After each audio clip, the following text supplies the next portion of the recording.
D'habitude des tribunes, je vais essayer de m'y faire. Merci d'abord d'être venu. Laissez-moi l'illusion que vous êtes venu pour moi et non pas pour le vin.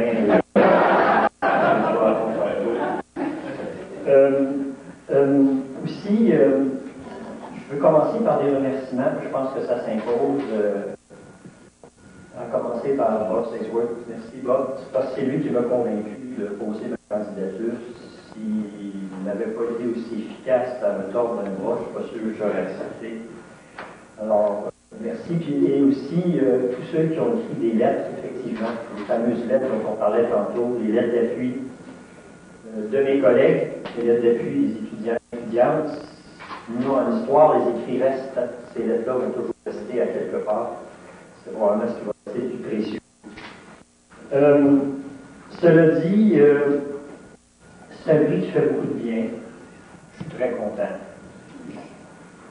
J'adore cette idée de recevoir ce prix, entre autres pour les bouteilles de vin que ça va me permettre de boire pendant ma sabbatique. Ils sont probablement meilleurs que le vin qu'on fait, François. Je pense que c'est clair. C'est clair que je vais en profiter, puis je vous remercie beaucoup pour ça. Vous savez peut-être, vous savez sûrement, quand on enseigne à l'université, on n'a jamais appris, on n'a jamais eu à apprendre comment enseigner.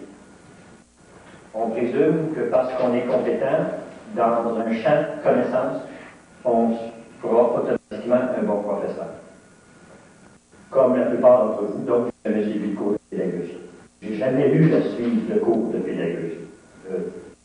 Je veux parler là-dessus. Je ne suis pas sûr que c'est une bonne chose. Je pense qu'on en aurait besoin tous, un peu de pédagogie, mais ce n'est pas l'objet de la présentation aujourd'hui. Ce que je veux d'abord dire, c'est que donc, on apprend forcément, à défaut de pédagogie, on apprend par imitation.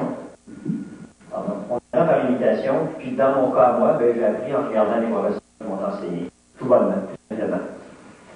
C'est généralement la seule référence qu'on peut avoir. C'est ceux qui nous ont frappés dans notre vie, ceux qui nous ont marqués, ceux qui nous ont donné le goût de faire ce métier-là. Moi, j'ai deux noms en tête. Un qui n'est pas du tout connu, que je veux nommer quand même, Michel Terrien, professeur de français dans un collège public où je suis allé.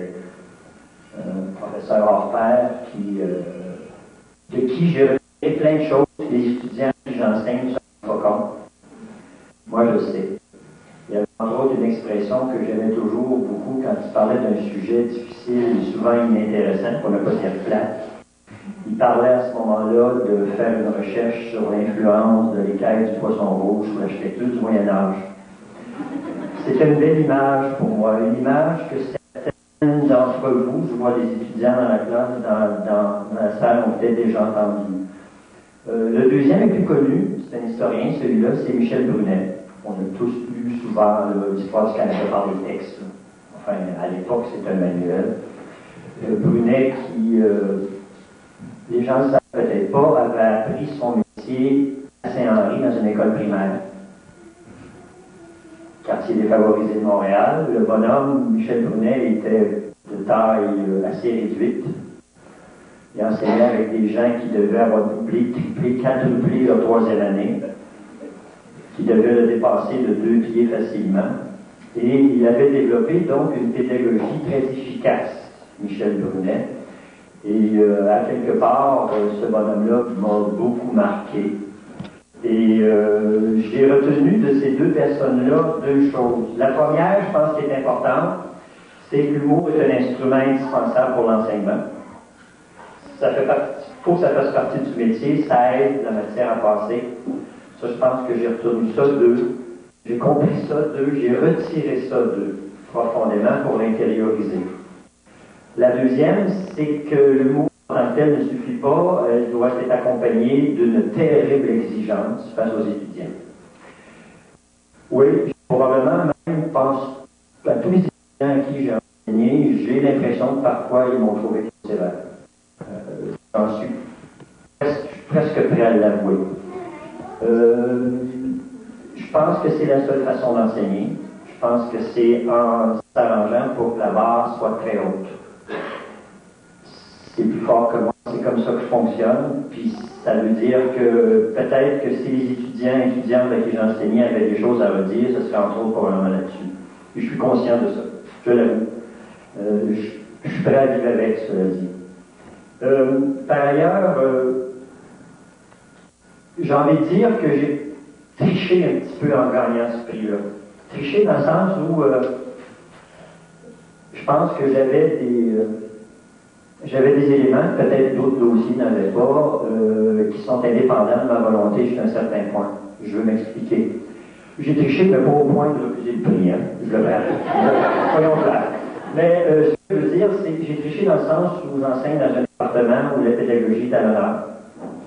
Et ça, quand je suis rentré au département d'histoire, ça faisait partie des choses qu'on nous apprenait très rapidement, c'est qu'on discute de pédagogie. Puis ça, donc, c'est un peu plus facile de gagner le prix quand on est au département d'histoire. Vous savez tous qu'on a eu un collègue il y a quelques années du département qui l'avait gagné, et il y en a d'autres dans ce même département qui mériteraient le prix aussi. Ça fait partie de la culture du département. Donc, c'est à vous enseigner en histoire, sur les gagner le prix, c'est facile.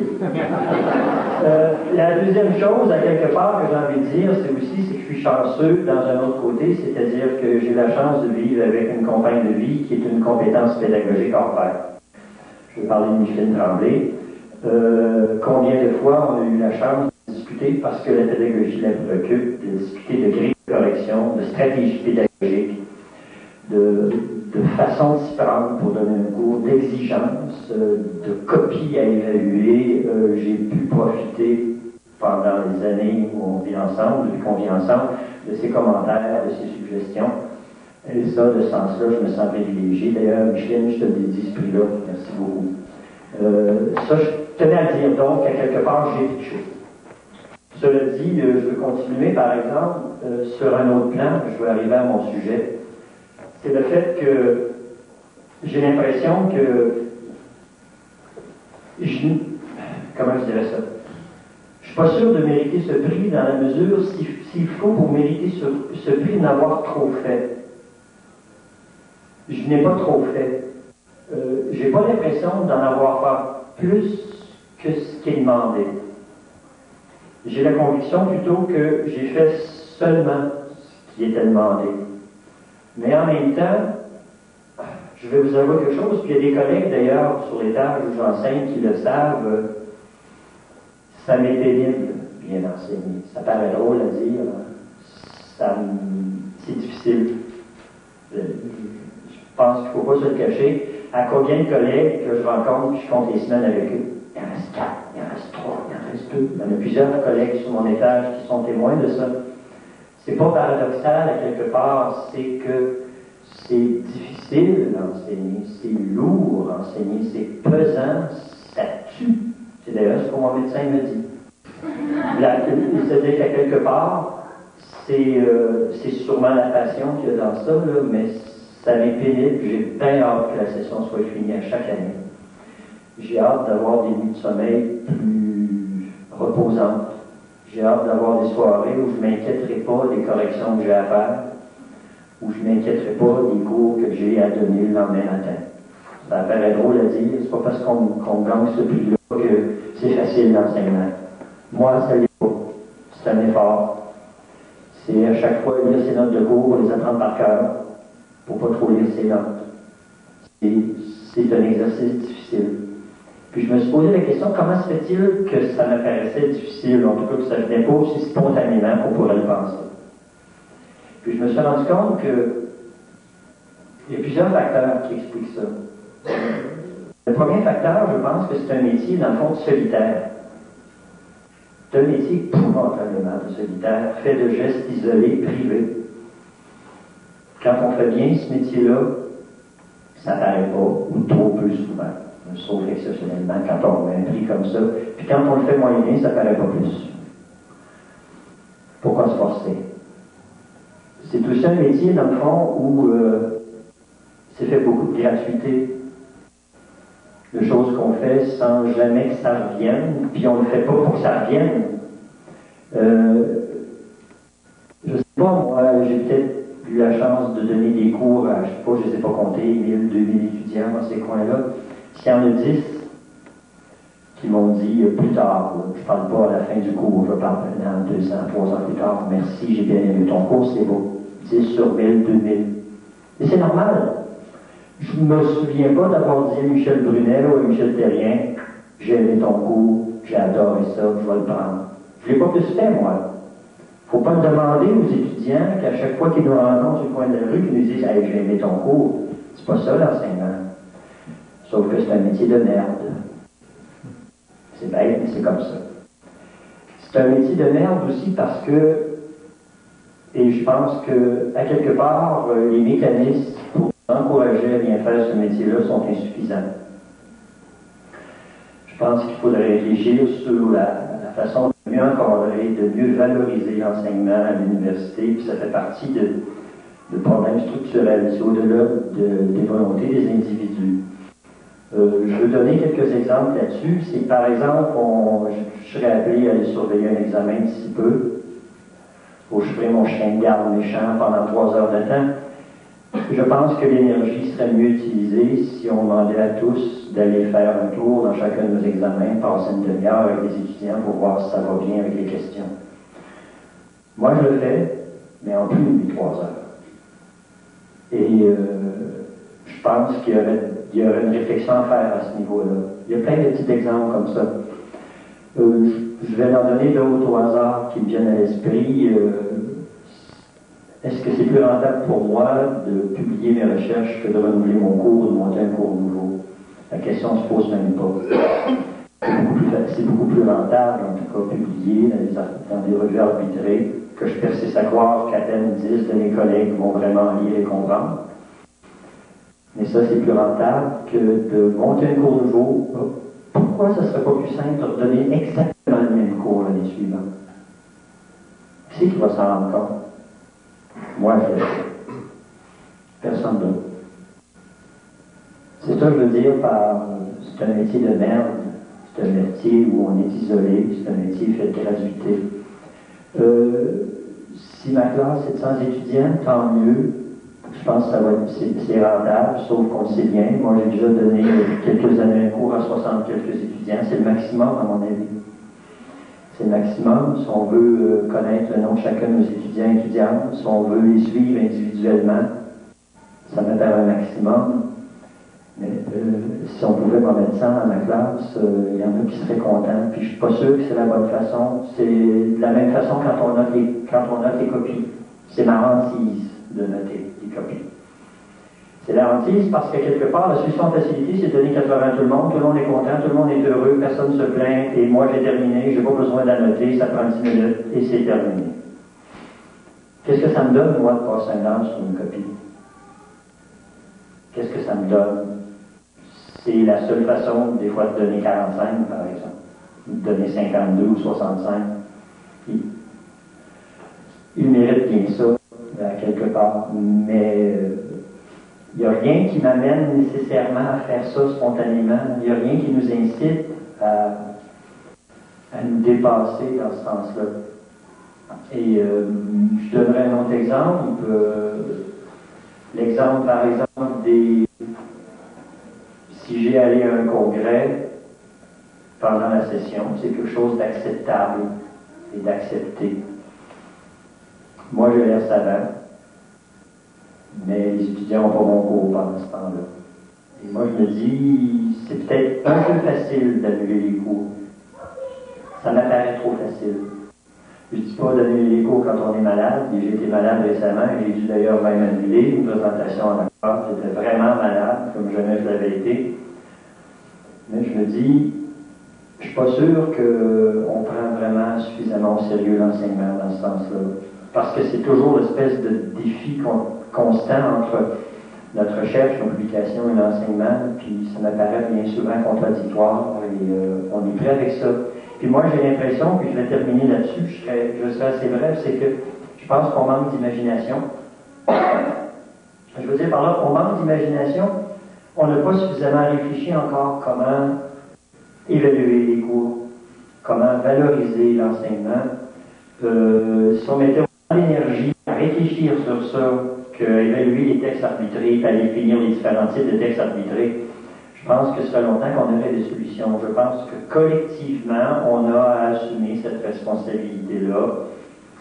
L'enseignement reste un parent pauvre parce qu'il est difficile à mesurer. Je n'ai pas les solutions. Je sais que ça passe, entre autres, comme le disait Bob, par l'évaluation des étudiants et des étudiantes, c'est clair. C'est notre point de départ. C'est un exercice qu'on fait à chaque année, puis je pense que c'est salutaire qu'il soit fait d'ailleurs. Moi, j'irais plus loin que ça. Je dirais à ce niveau-là, à ce moment-là, il faut peut-être que l'évaluation des étudiants et des étudiantes fassent soit justifiée devant un autre collègue qui n'appartient pas au même programme. Il faudrait que l'évaluation des étudiants soit même publique. Je suis sûr, moi, que j'ai déjà donné des cours où j'aurais mérité la note de passage à peine. Le problème n'est pas là. Quand on monte un cours nouveau, on peut se tromper. Je me suis trompé.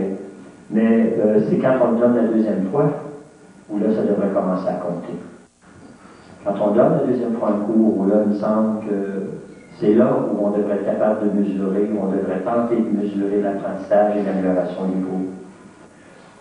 Je pense aussi qu'il faudrait trouver des formules, je ne sais pas, après un certain nombre de cours nouveaux qu'on a montés, les autres cours nouveaux qu'on a montés devraient compter comme pratiquement comme un article qu'il faudrait voir dans une revue arbitrée, je ne sais pas. Il me semble qu'il faut trouver des mécanismes pour inciter les gens à donner les meilleurs cours possibles parce que, qu'on ne veuille pas, la baisse des inscriptions fait en sorte que la qualité de notre enseignement reste au centre de l'avenir de notre Laurentienne. On n'a pas le choix. Nous sommes une petite université où, dans le fond, la qualité de notre enseignement, étant donné souvent que la taille des classes est petite, on aurait à être plus efficace que les autres. Puis je pense qu'il faudrait aller dans ce sens-là. Une dernière idée que je lance comme ça, je l'emprunte à Gaëtan, mon collègue, qui parlait à un moment donné qu'il faudrait peut-être installer une forme de tutorat. Il faudrait peut-être que chacun d'entre nous, par exemple, on soit responsable d'une dizaine, d'une quinzaine d'étudiants. Je ne sais pas, il faudrait se les diviser. Qui ne sont pas dans notre programme, cela dit. Mais avec qui on devrait discuter des choix de cours. Parce que je pense que des fois, il y a des choix de cours qui se font en fonction de l'horaire de leur blonde ou de leur chambre, bien plus que de leurs intérêts. Puis avec qui on pourrait finir par recevoir des confidences sur ce qui se pratique à l'université puis ce qui s'enseigne à l'université. Je pense qu'il y a une source d'informations qu'il faudrait trouver quelque part. Je ne sais pas, je me suis pas vraiment beaucoup mis à réfléchir sur ces modalités-là, mais je persiste à croire qu'on manque d'imagination.